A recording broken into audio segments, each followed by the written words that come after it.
ابتدا ہے رب جلیل کے بابرکت نام سے، جو دلوں کے بید خوب جانتا ہے۔ تمام دیکھتی آنکھوں سنتے کانوں کو ہمارا پیار بڑا سلام۔ آپ جہاں بھی ہوں گے امید ہے خوش باش ہوں گے۔ ہم مختلف موضوعات پہ بحث کرتے ہیں۔ آج ہمارا موضوع بحث ہے اردو میں ما بعد جدید عناصر۔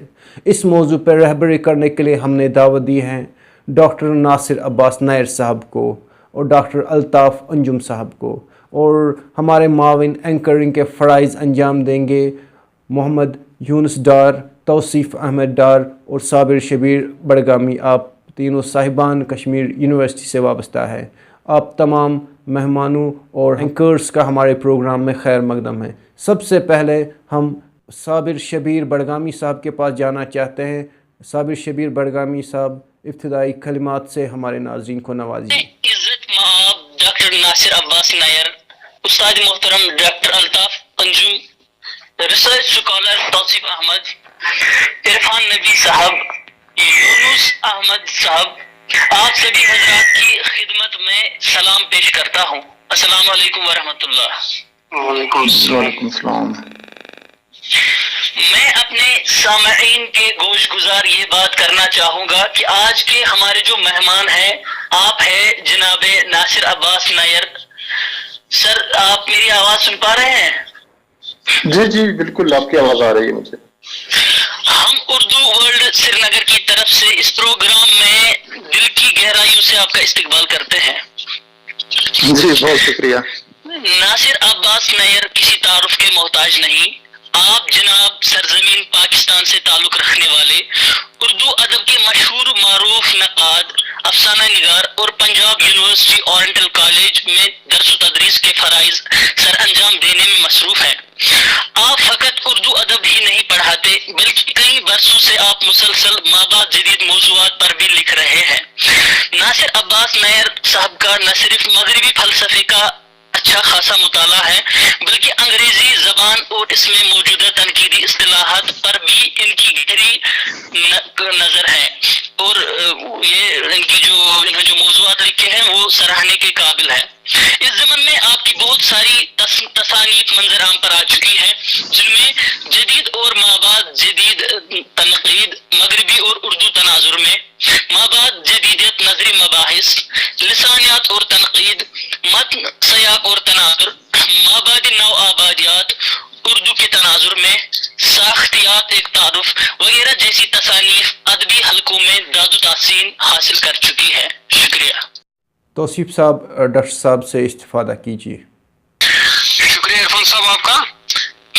میں اپنے قابل احترام مہمان حضرات جناب ڈاکٹر ناصر عباس نیر صاحب، استاد گرامی ڈاکٹر الطاف انجم صاحب اور دیگر ساتھیوں کی خدمت میں خلوص برا سلام عرض کرتا ہوں۔ السلام علیکم ورحمۃ اللہ وبرکاتہ۔ وعلیکم السلام ورحمۃ اللہ۔ شکریہ آپ کا۔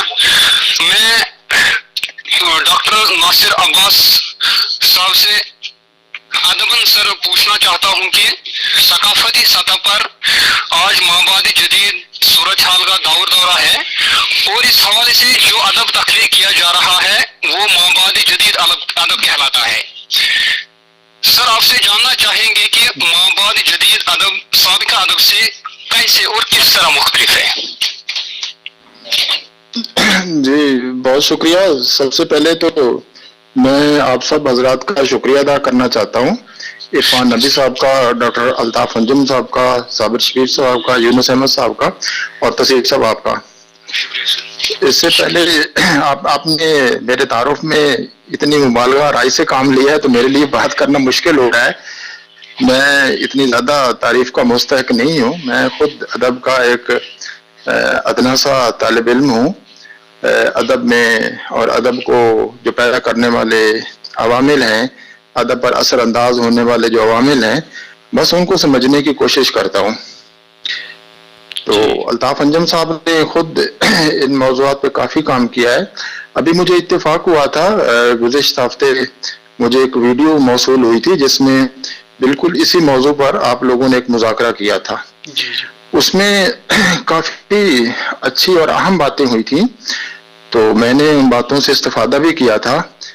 تو میرا خیال ہے کہ آج پھر آپ لوگوں نے وہی موضوع چنا ہے، تو اس موضوع کو نسبت سے میں اپنے کچھ خیالات آپ کے سامنے پیش کرتا ہوں۔ جی جی سر۔ اچھا، ایک تو یہ بات ہے کہ جس کو ہم مابعد جدید صورتحال کہتے ہیں، اس پہ ہمارے ہاں پچھلے کوئی 25-30 سال میں کافی لکھا جا چکا ہے، جی سر۔ اور اب اس کو سارا پڑھیں یا اس کے بارے میں جب لوگ بات کرتے ہیں جی تو اس میں چند ایک باتیں سامنے آتی ہیں، ہمیں اس سے ذرا آگے بڑھنا چاہیے۔ ایک تو یہ بات ہے کہ مابعد جدید صورتحال جو 1980 میں تھی، یا اس میں کچھ تبدیلیاں 1990 میں، پھر 21ویں صدی کے پہلے اشرے میں، اور اب 21ویں صدی کا جو دوسرا اشرہ ختم ہونے والا ہے، اس میں کافی تبدیل ہوئی ہے۔ نہ صرف پوری دنیا میں تبدیلیاں رونما ہوئی ہیں، ثقافتی سطح پر، سیاسی سطح پر اور معاشی سطح پر، بلکہ ہمارا جو جنوبی ایشیا ہے، اور پھر جنوبی ایشیا میں پاکستان اور ہندوستان اور ان دونوں کے تعلقات اور ان دونوں ملکوں میں چلنے والی بہت سی جو سیاسی تحریکیں ہیں، تو وہ پہلے سے کافی مختلف ہیں۔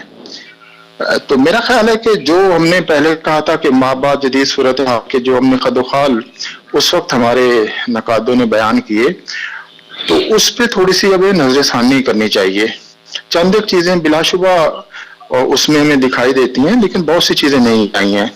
جیسے پہلے کہا گیا کہ مابعد جدید صورتحال، جب لیوتام نے 1979 میں کتاب لکھی پوسٹ ماڈرن کنڈیشن، تو وہ دکھانا چاہتے تھے کہ جو ٹیکنالوجی ہے وہ اس کا اور علم کا کیا تعلق ہے۔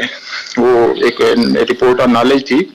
اب آپ دیکھیے کہ وہ ٹیکنالوجی میں اتنی تبدیلیاں آ گئی ہیں، اب پچھلے یعنی بنتا ہے کوئی 30-35 سالوں میں، تو اب ہم اس طرح نہیں کہہ سکتے کہ مابعد جدید صورتحال جو 1980 میں تھی وہی اب بھی ہے۔ اب جیسے جس ٹیکنالوجی کے ذریعے میں آپ سے بات کر رہا ہوں، اس کا شاید آج سے 30 سال پہلے تصور بھی نہیں تھا، لیکن آج وہ ایک حقیقت ہے۔ اب اس ٹیکنالوجی کے جتنے اثرات مرتب ہوئے ہیں ہماری سوسائٹی پر، وہ اس کی پیش بینی اس سے پہلے ممکن نہیں تھی۔ ایک اثر کا میں ذکر کرنا چاہوں گا کہ اس ٹیکنالوجی نے ہماری جو سیاسی اور ثقافتی صورتحال پر جو اثر ڈالا ہے، یہ عام طور پر سمجھا جاتا ہے کہ اس ٹیکنالوجی کے آنے سے ہم زیادہ آزاد ہوئے ہیں، اور ہماری جو کمیونیکیشن ہے آپس میں بڑھ گئی ہے۔ پہلے یہ کہ لوگوں کے درمیان اگر کمیونیکیشن بڑھ جائے تو لوگوں کے درمیان فاصلے کم ہو جاتے ہیں، لیکن اب ہم نے یہ دیکھا ہے کہ ٹیکنالوجی میں یہ جو غیر معمولی ترقی ہوئی ہے، اس سے جو کنٹرول ہے وہ بڑھ گیا ہے۔ تو اب ہمارے یہاں اس ٹیکنالوجی کے آنے سے یہ فیس بک ہو یا ٹویٹر ہو یا واٹس ایپ ہو یا باقی انٹرنیٹ مجموعی طور پر ہو یا باقی جو سوشل میڈیا ہے، اس سوشل میڈیا نے ہمیں آزادی کم دی ہے، آزادی کا ایلوژن زیادہ دیا ہے، اور پھر جو کنٹرول کرنے کی ایک ہے، ذہنوں کو کنٹرول کرنے کی، خیالات کو کنٹرول کرنے کی اور کمیونیکیشن کو ایک خاص رخ پر ڈالنے کی، وہ جو اسٹریٹجیز ہیں وہ اب پہلے سے زیادہ آ گئی ہیں۔ پہلے پرنٹ میڈیا تھا، اس وقت اتنا نہیں تھا جتنا اب اس وقت ہے۔ تو اس ٹیکنالوجی نے یعنی ہمیں با اختیار کم بنایا ہے اور بلکہ بے اختیار زیادہ بنایا ہے، اور طاقت کی جو پرانی شکلیں تھیں وہ تو نظر آتی تھیں، اب اس ٹیکنالوجی کے آنے سے طاقت کی بالکل نئی شکلیں سامنے آئی ہیں جن کا پہلے تصور نہیں تھا۔ تو اب میں سمجھتا ہوں کہ یہ جو جس کو ہم آج اگر کہیں کہ مابعد جدید صورتحال، اس میں سب سے جو اہم حصہ ہے وہ اس ٹیکنالوجی کا ہے، اور ہم ٹیکنالوجی سے بظاہر تو ایک دوسرے سے جڑے ہوتے ہیں نا، لیکن اس کا جو جبر ہے، نفسیاتی جبر ہے، وہ ہم پر، ہمارے ذہنوں پر، ہمارے انسانی جو تعلقات ہیں، انسانی رشتے ہیں، ان پر زیادہ ہے، اور یہ ایک طرح سے ٹولز بن گئے ہیں۔ بہت سی جو طاقت کے جو کھلاڑی ہوتے ہیں ان کے ہاتھوں میں یہ بہت سی چیزیں آ گئی ہیں، ایک چیز۔ دوسری جس کو ہم آج کہہ سکتے ہیں کہ ہماری جو پوسٹ ماڈرن کنڈیشن ہے، ایک بات تو میں ضرور کہنا چاہوں گا کہ ہم ماڈرن ایج میں نہیں جی رہے۔ اچھا، یہ لیکن یہاں میں سب سے پہلے ایک ڈیفائن کرنا چاہوں گا کہ جب میں لفظ ہم استعمال کرتا ہوں تو اس سے کیا مراد ہوتی ہے۔ یہ چیز جو ہے ہمیں پوسٹ ماڈرنزم نے سکھائی ہے کہ ہر چیز جو ہوتی ہے اس کے جو معنی ہوتے ہیں وہ اس کنٹیکسٹ میں ہوتے ہیں. ہم کوئی ایسی تجرید نہیں ہے کہ میں اگر ہم کہتا ہوں تو میں پورے یعنی کس کی نمائندگی کرتا ہوں. جو ریپریزنٹیشن ہے یہ ہم کے ذریعے یہ کس کی ہے؟ کیا یہ میں ایک فرد کے طور پر اپنی ریپریزنٹیشن کر رہا ہوں یا ایک پاکستانی قوم کے فرد کے طور پر پھر پاکستانی قوم کے اندر جو مختلف طبقات ہیں ان کی کر رہا ہوں؟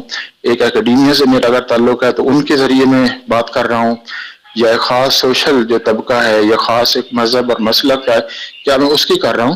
تو پہلے تو ہمیں یہ پوسٹ ماڈرن سکھایا ہے کہ آپ لفظوں کے سلسلے میں زیادہ حساس ہوں، کہ اور یہ دیکھیں کہ جب آپ اپنا اظہار کر رہے ہیں تو اپنے دیکھیں کہ آپ یا کوئی بھی جو دوسرا اظہار کر رہا ہے اس کو کیا پوزیشن حاصل ہے، کس پوزیشن سے اظہار، کیونکہ معنی اس پوزیشن سے سمجھے بغیر یا اس کی پوزیشننگ کے بغیر سمجھ میں نہیں آتے. تو میں جب کہہ رہا ہوں کہ ہم ایک جو اس کا جس سے کیا مراد ہے، تو ہم ظاہر ہے میں جو بات کہوں گا وہ بڑی حد تک ایک شخص جس کا ایک خاص بیک گراؤنڈ ہے، جو ایک خاص ملک میں رہتا ہے اور اس کی خاص دلچسپی ہے تو اس میں تو میں یہ نہیں کہہ سکتے ہم سارے پوسٹ ماڈرنزم میں چلے گئے. ہم سے اور یہ پاکستان ہے خاص طور میں اس کی بات کروں گا تو یہاں ایسے بہت سے علاقے ہیں، ایسے بہت سے جگہ ہیں جہاں ابھی جو ماڈرن ایج ہے وہ بھی نہیں پہنچی. تو اربن اور رورل کا ہے، پھر اربن سوسائٹیز میں بہت سے آگے طبقات ہیں، جو رورل ہمارے ایریاز ہیں ان میں الگ الگ ہیں. تو ماڈرن آج پھر یہ کہ پاکستان کی تمام جامعات ہیں ان میں بھی ہم نہیں کہہ سکتے کہ وہاں سارے یہ جو پوسٹ ماڈرن جس کو کہتے ہیں وہ پہنچ چکا ہے، تو وہاں یا باقی اسکول ہے وہاں پہنچ چکا ہے. تو ایک طرح سے ہم یہ کہہ سکتے ہیں کہ یورپ کے بارے میں شاید ہم ایک طرح کا مونولتھ تصور کہہ سکتے ہوں کہ پورا جو یورپ اگرچہ وہاں بھی بہت فرق ہے. مجھے یاد ہے دفعہ میں نے لفظ استعمال کیا یورپین ماڈرنٹی، تو مجھے وہاں ایک اسکالر نے ٹوکا کہ آپ دنیا میں کوئی یورپین ماڈرنٹی نہیں ہے، there are multiple modernities in Europe. انہوں نے کہا کہ German modernity quite distinct from German Italian modernity یا فرینچ ماڈرنٹی. اور یہ بھی ایک طرح کا جو پوسٹ ماڈرنزم کی فکر کا اثر تھا کہ آپ چیزوں کو لوکلائزڈ کریں، ٹیکسچوائلائز کریں، اور وہاں پھر اس کے بعد ورنہ ساری ہم جو باتیں کریں گے وہ ایک تجرید کا درجہ رکھتی ہوں گی. ہم کہہ کر ہم ان سب کو شامل کریں گے جو دراصل اس میں شامل نہیں ہے.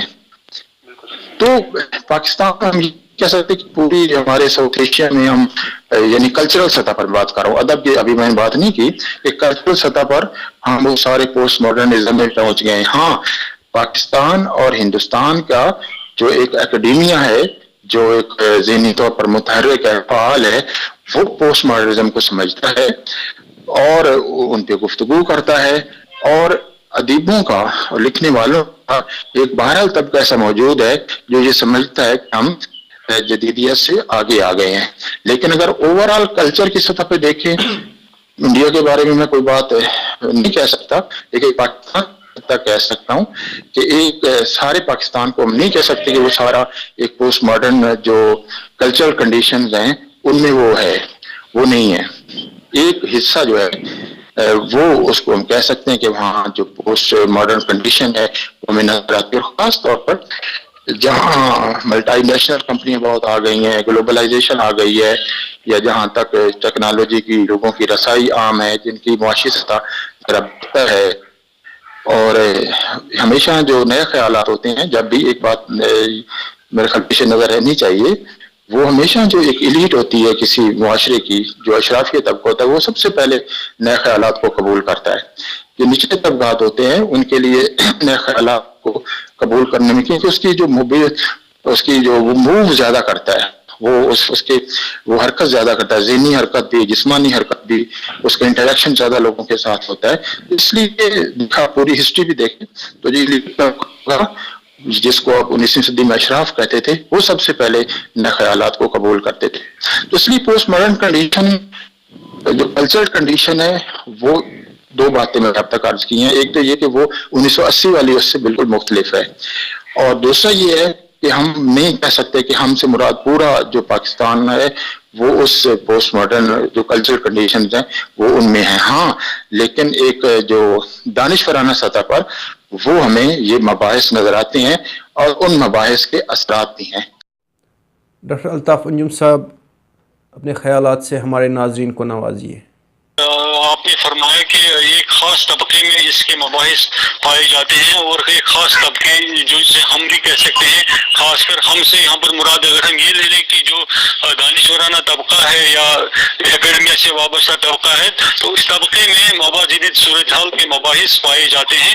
لیکن میں یہ سمجھتا ہوں کہ جو مابا جدید صورتحال ہے، ایک تو دانشورانہ سطح پر سے مباحث اٹھائے ہی جا رہے ہیں، لیکن جو ہمارا دوسرا جو طبقہ ہے، جو مطلب متوسط طبقہ ہے، جو پڑھا لکھا طبقہ ہے، تو ان کے یہاں بھی غیر شعوری طور پر مابا جدید صورتحال کی عکاسی پائی جاتی ہے، صورتحال کی ایک طرح سے نمائندگی پائی جاتی ہے، یا خاص کر جو ہمارے تخلیقی متون خلق کیے جا رہے ہیں ادبی سطح پر، تو ان کے یہاں بھی مابا جدید صورتحال کی عکاسی یا اس کی ترجمانی پائی جاتی ہے، لیکن غیر شعوری طور پر۔ فرض کریں اگر ہم کسی افسانہ نگار کے یہاں اطلاعاتی ٹیکنالوجی کا جو ہوش زبانہ استعمال ہے، یا اس کے جو ہوش استعمال کے جو اثرات ہیں، اگر ہم اس کو دیکھ رہے ہیں، تو اس استعمال سے ان کی جو نجی زندگی ہے یا جو افراد کے درمیان جو باہمی تعلقات ہیں، ان تعلقات پہ وہ اطلاعاتی ٹیکنالوجی اثر انداز ہوئی ہے۔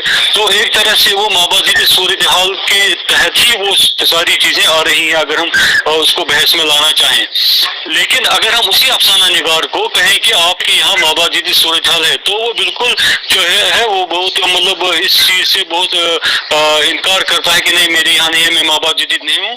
تو اسی لیے میں یہ کہہ رہا ہوں کہ ان کے یہاں مابا جدید عناصر جو ہے، مابا جدید صورتحال کی جو عناصر ہیں، وہ ان کے یہاں غیر شعوری طور پر اثر انداز ہو رہے ہیں، جس کا اظہار وہ غیر شعوری طور پر ہی اپنی تخلیقی متون میں کر رہے ہیں۔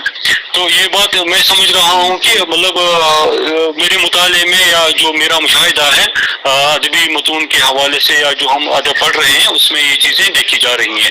اور ایک تو اطلاعاتی ٹیکنالوجی کا بے حد حساب کا، دوسرا یہ کہ جو مطلب شہروں اور دیہاتوں کے جو باہمی حدود ہیں، وہ حدود منہدم ہو گئے ہیں، شہر بے حد حساب پھیلتے گئے، اور گاؤں بھی اب وہ گاؤں نہیں رہے جو 20ویں صدی میں تھے، جہاں ٹیلی ویژن کا تصور نہیں تھا، جہاں بجلی کا تصور نہیں تھا۔ لیکن اب تو گاؤں میں بھی کچھ ایسی سہولیات ہیں کہ جن میں جو بالکل شہر کے حدود میں بھی مطلب واقع نہیں ہے، جو شہر کے حدود میں بھی میسر نہیں ہے۔ اس لیے اب گاؤں کا وہ تصور منہدم ہو گیا ہے، دیہات کا وہ تصور منہدم ہو گیا ہے جو ہم سے پہلی والی صدی میں تصور تھا۔ تو ان سارے مباحث کو اگر ہم دیکھیں تو ہمارے تخلیقی متون میں، ہمارے افسانوں میں، ہمارے ناولوں میں، ہماری شاعری میں یہ سارے مباحث آ رہے ہیں، اور بلکہ احسن طریقے پر اس کو موضوعات بھی جا رہا ہے، موضوع بھی اس کو بنایا جا رہا ہے۔ لیکن اب دیکھنا یہ ہے کہ دانشورانہ سطح پر اگر ہم انہی تخلیق کاروں سے اس معاملے میں مباحثہ شروع کریں کہ آپ کے یہاں مابا جدید صورتحال ہے، تو اس میں وہ ذرا جو ہے ہڑبڑانے لگتے ہیں کہ بھائی میں مابا جدید نہیں ہوں، میں صرف ایک تخلیق کار ہوں۔ تو میں یہ سمجھتا ہوں کہ اگر ہم اس طرح کا مباحثہ شروع کریں کہ مابا جدید صورتحال کی جو اس کے جو عناصر ہیں، جو ہمارے یہاں ہماری سوسائٹی پر غیر شعوری طور پر ہم قبول کر رہے ہیں، اس پر اثر انداز ہو رہے ہیں، اگر ہم اس پر ایک مباحثہ قائم کریں ہمارے تخلیق کاروں کے حوالے سے، تو ایک بہتر صورتحال دانشورانہ سطح پر سامنے آ سکتی ہے، نمبر ایک۔ نمبر دو یہ کہ اردو میں ایک دوسری وبا بھی پھیلی ہوئی ہے، جیسے اگر کچھ لوگ نئے مباحث کے حوالے سے پیش روی کر رہے ہیں، جیسے گوپی چند نارنگ ہیں، وزیر اعلیٰ ہیں، یا اسی طرح قاضی افضال ہیں پاکستان میں، ڈاکٹر ناصر عباس نیر صاحب ہیں، یا دوسرے لوگ ہیں، تو اگر ہم دیکھیں کہ مطلب جیسے یہ نئے تصورات کو پروان چڑھانے میں، یا نئے تصورات کو اردو کے حلقوں تک پہنچانے میں شعوری طور پر کوششیں کر رہے ہیں، تو لوگ جو ہے ان تصورات کو انہی کے ساتھ منسوخ کرتے ہیں، گویا اگر ان کو ان کے ساتھ کوئی بود ہے تو وہ ان تصورات سے بھی بود سمجھتے ہیں، تو ان تصورات کو سمجھنے سے بھی جو ہے کتراتے ہیں، اگر ان کی سمجھ میں کم ہی وہ چیزیں آ جائیں گی، کیونکہ وہ کوئی سمجھنے کی کوشش نہیں کرتے ہیں، لیکن وہ ان تصورات کو کچھ شخصیات کے ساتھ نفی کرتے ہیں جو نہیں ہونا چاہیے تھا۔ اس سے بھی ہمارے یہاں اس صورتحال کو سمجھنے یا اس کی تفہیم میں